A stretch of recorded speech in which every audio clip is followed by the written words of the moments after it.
नमस्ते दोस्तों, आज हम बात करेंगे बहू 10 लाख लेकर भाग गई बनी सत्य घटना पे। महाराष्ट्र के औरंगाबाद जिले के पास एक छोटा सा कस्बा है। शांत, सीधा साधा और अपने रिश्तों की गर्माहट के लिए जाने जाने वाला इसी कस्बे में रहते थे सुरेश देशमुख, जिनकी पहचान एक ईमानदार और मेहनती इंसान के रूप में थी।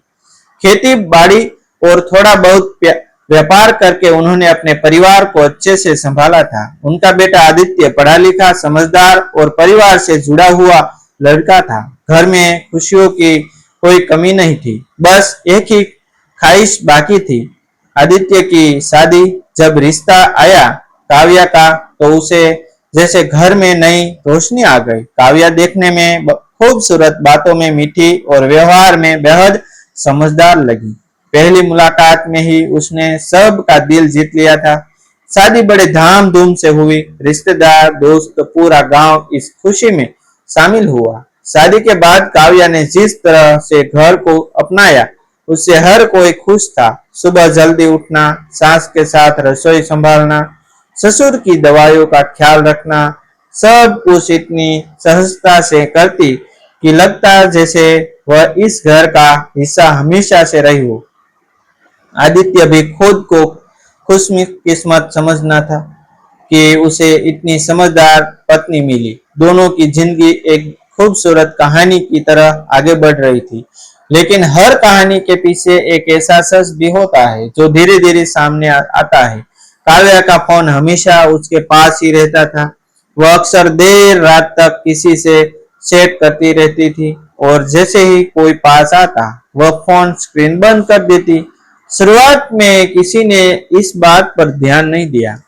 आजकल हर किसी की अपनी निजी दुनिया होती है, ऐसा सोचकर सब ने नजरअंदाज कर दिया।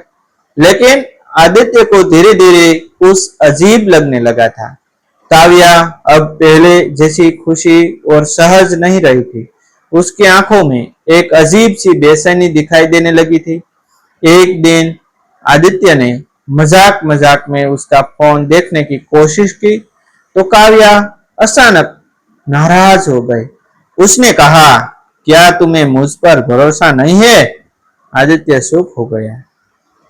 उसने सोचा कि शायद वह ही ज्यादा सोच रहा है। रिश्तों में भरोसा सबसे जरूरी होता है और वह इस भरोसे को टूटने नहीं देना चाहता था। उसने अपने फोन के सवालों को वही दबा दिया। इसी बीच सुरेश देशमुख ने अपनी जमीन का एक बड़ा सौदा किया। कई सालों की मेहनत के बाद उन्होंने अच्छा मुनाफा हुआ। इस सौदे के तहत उन्हें 10 लाख रुपए मिले, जिन्हें उन्होंने बैंक से निकालकर घर के लॉकर में रख दिया। ये रकम उनके लिए सिर्फ पैसों नहीं थी, बल्कि उनकी जिंदगी भर की मेहनत का नतीजा थी। उन्होंने इस बारे में सिर्फ अपने बेटे और बहू को ही बताया, ताकि घर में कोई बाहर वाला इस बात से वाकिफ न हो जाए। काव्या ने उस दिन बड़े ध्यान से सूरज की बात सुनी।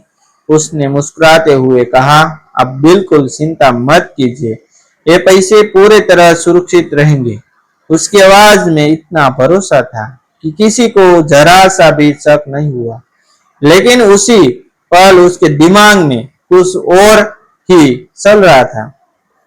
दिन बीतते गए और काव्या का व्यवहार और बदलता गया। वह अक्सर अकेले में बात करती, घर के कामों में उसका मन कम लगने लगा, छोटी छोटी बातों पर गुस्सा करने लगी। आदित्य को यह सब समझ नहीं आ रहा था।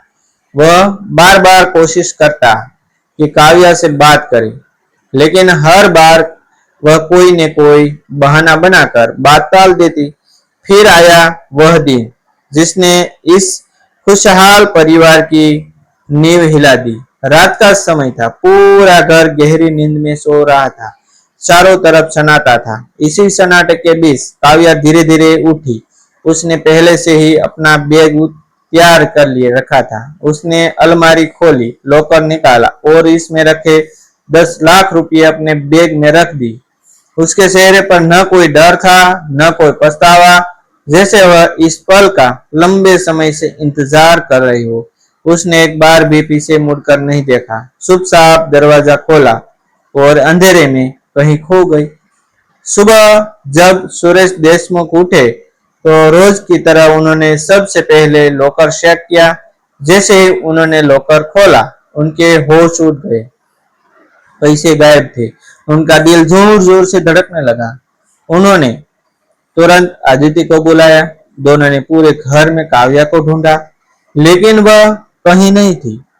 उसका फोन भी बंद आ रहा था और कुछ ही मिनटों में घर का माहौल बदल गया।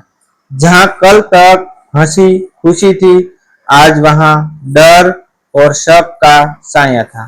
आदित्य को यकीन ही नहीं हो रहा था कि काव्या ऐसा कर सकती है। वो बार बार खुद से कह रहा था कि जरूर कोई गलतफहमी है, लेकिन सच सामने था। काव्या गायब थी और 10 लाख रुपये भी। पुलिस में शिकायत दर्ज कराई गई। जांच शुरू हुई। पुलिस ने सबसे पहले काव्या के फोन रिकॉर्ड्स उंगाले। जो सामने आया उसने सबको हिलाकर रख दिया। काव्या पिछले कई महीनों से एक युवक के संपर्क में थी, जिसका नाम राहुल था। दोनों के बीच लगातार बातचीत होती थी। चैट्स और कॉल रिकॉर्ड से साफ था कि यह कोई नया रिश्ता नहीं था, बल्कि बहुत पुराना और गहरा संबंध था। जांच में यह भी सामने आया कि राहुल अमेरिका में रहता था। काव्या उससे शादी से पहले से ही जुड़ी हुई थी, लेकिन किसी कारणवश दोनों की शादी नहीं हो गई पाई। उसके बाद काव्या ने आदित्य से शादी की, लेकिन उसका दिल कहीं और था। शादी के बाद भी उसने राहुल से संपर्क बनाए रखा और धीरे धीरे एक प्लान तैयार किया। उसने पासपोर्ट और वीजा की प्रक्रिया चुपचाप पूरी की। घर में किसी को भनक तक नहीं लगने दी। वह सही मौके का इंतजार कर रही थी। जैसे ही उसे पता चला कि घर में 10 लाख रुपए आए हैं, उसने अपने प्लान को अंदाज में देने का फैसला कर लिया। पुलिस को एयरपोर्ट से भी जानकारी मिली कि काव्या ने रात की फ्लाइट से विदेश के लिए यात्रा की थी। सारे सबूत एक ही दिशा में इशारा कर रहे थे। यह सब पहले से सोचा समझा था।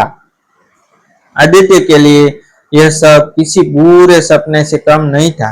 जिस लड़की के साथ उसने जिंदगी बिताने के लिए सपने देखे थे, उसी ने उसे इस तरह धोखा दिया। वह खुद को संभाल नहीं पा रहा था। उसकी माँ, जो काव्या को अपनी बेटी मानती थी, पूरी तरह टूटी चुकी थी।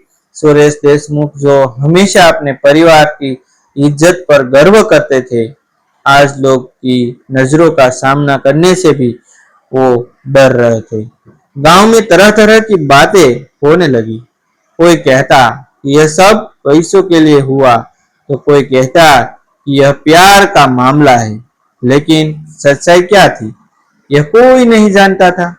हर कोई सिर्फ अंदाजा लगाता रहा था। इस घटना ने एक सवाल खड़ा कर दिया था, क्या रिश्तों में भरोसा करना सब एक गलती बना चुका है? क्या हर मुस्कान के पीछे कोई साजिश छिपी हो सकती है? और सबसे बड़ा सवाल, क्या काव्या ने जो किया वह सिर्फ अपने प्यार के लिए था या उसके पीछे कोई और राज छिपा था? अमेरिका पहुंचते ही काव्या को लगा कि उसने अपनी जिंदगी की सबसे बड़ी जीत हासिल कर ली है।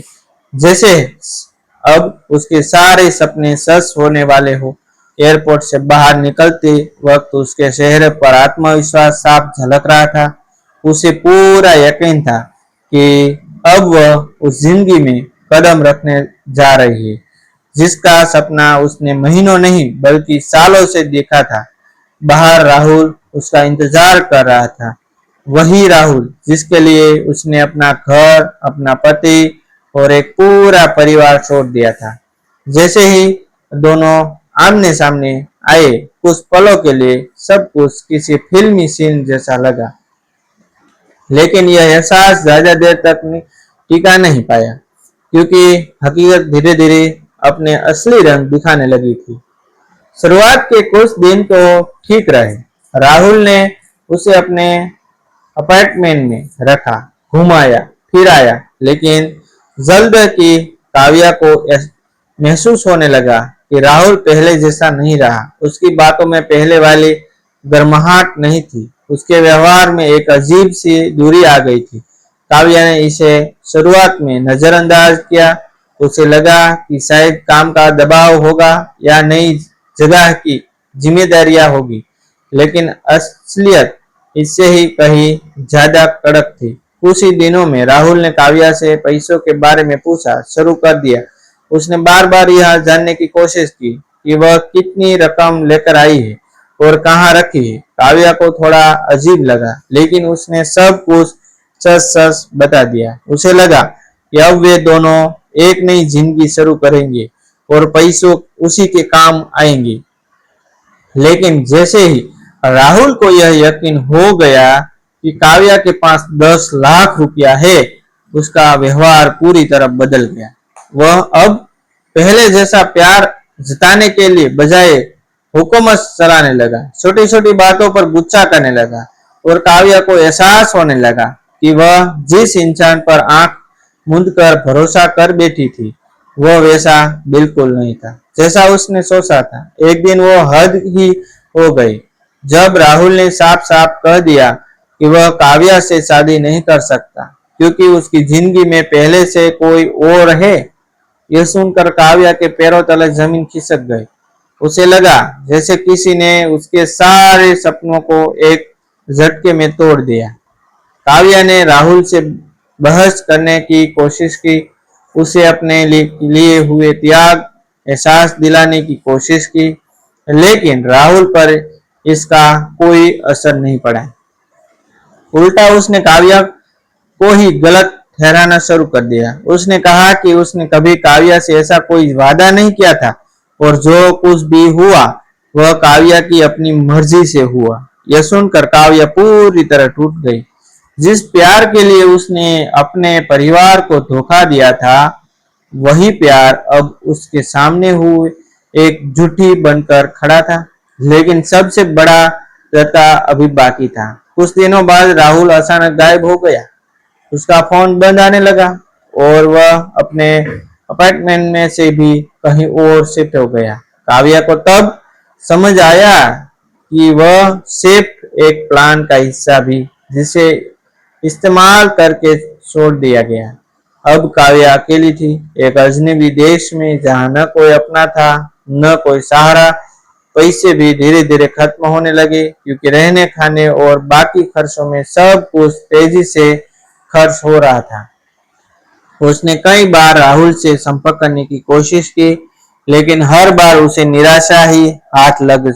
अब उसे अपने घर की याद सताने लगी, अपने माँ बाप, अपने सास ससुर और सबसे ज्यादा आदित्य की, जिसे उसने बिना किसी गलती के इतनी बड़ी सजा दे दी थी। उसे हर पल यह एहसास होने लगा कि उसने कितना बड़ा गलत फैसला लिया है, लेकिन अब बहुत देर हो चुकी थी। इधर भारत में सुरेश देशमुख और उनका परिवार अभी भी इस सद में बाहर नहीं निकल पाया था। पुलिस ने अपनी जांच जारी रखी थी, लेकिन काव्या का कोई ठोस सुराग नहीं मिल रहा था। आदित्य धीरे धीरे खुद को संभालने की कोशिश कर रहा था, लेकिन उसके दिल में एक गहरा घाव बन चुका था। उसने अब लोगों पर भरोसा करना लगभग छोड़ दिया था। वही काव्या हर दिन अपने लिए पर पिसता रही थी, लेकिन उसके पास वापस लौटने का साहस नहीं था क्योंकि उसे डर था कि जिस परिवार को उसने धोखा दिया वे उसे कभी माफ नहीं करेंगे।